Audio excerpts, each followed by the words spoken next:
তারা যদি মায়ের খবর না নিতে পারে তারা দেশের খবর কিভাবে নেবে? মা মরিয়া ঘরে পড়ছে গন্ধ হয়ে গেছে। তিনটা সন্তানের বিচার হওয়া দরকার। যেটার যে কি কারণে মাকে এরকম শাস্তি দেয়, 7 দিন হয় মনে হয় মারা গেছে, জিনিসটা আমি দেখছি। এখন হলো আমরা শুনছি যে মা ছেলে ছেলে মানুষ করতে পারে না, এবং অভাবের কারণে মার খবর নিতে পারে না। কিন্তু এখানে এই মা যে মারা গেল, এই এই ঈদের দিনে এই এই এই মায়ের খবর তারা নিল না, বা তারা ব্যস্ত। তারা কিসের ব্যস্ত? তারা উচ্চ পদস্থে কর্মকর্তা। তারা যদি মায়ের খবর না নিতে পারে তারা দেশের খবর কিভাবে নেবে?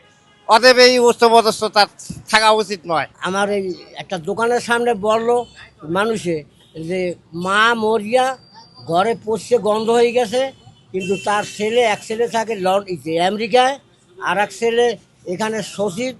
তার ওখানে মানুষে বলা বলি করলো যে বড় লোক মানুষ তো, তাদের বাপ মার দিকে একটু খেয়াল ঠেল কম, এই অবস্থায় মারা গেছে। কি আর করার। মার সাথে যে আচরণটা করছে বা এটা জঘন্য একটা, মনে করেন যে পৃথিবীর বুকে এরকম ঘটনা যাতে না হয়। ব্যাপারটা হচ্ছে যার মা নাই সে বুঝে যে আসলে মা কি জিনিস। তো আমরা বুঝি, আমরা ছোটোবেলায় মা হারাইছি, অনেক ছোটোবেলায় হারাইছি, প্রায় 30 বছর হয়ে গেছে। এটার কষ্টটা এখনও বুঝি। আল্লাহর রহমতে এখনও তো মোটামুটি স্বাবলম্বী, বউ বাচ্চা নিয়ে ঢাকা শহরে থাকতেছি আলহামদুলিল্লাহ। তো বাড়িতে যাই, যে বাড়ি থেকে আসলাম, মা থাকলে রাস্তা আগেই আসতো। মার যে একটা কষ্ট বা এটা আসলে বইলে বোঝানো যাবে না কাকে।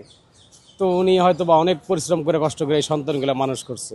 একটা বুয়েটের টিচার এবং আর একটা কানাডায় থাকে, আর একটা হচ্ছে সচিব। তো এটা দুর্ভাগ্য ওনার জীবনে, এটা খুবই দুর্ভাগ্য। অবশ্যই এমন সন্তানের বিচার হবে, এটা তো সবাই, আমি না, বাংলার জনগণ সবাই চাইবে যে ওনার বিচার হোক। তিনটা সন্তানের বিচার হওয়া দরকার।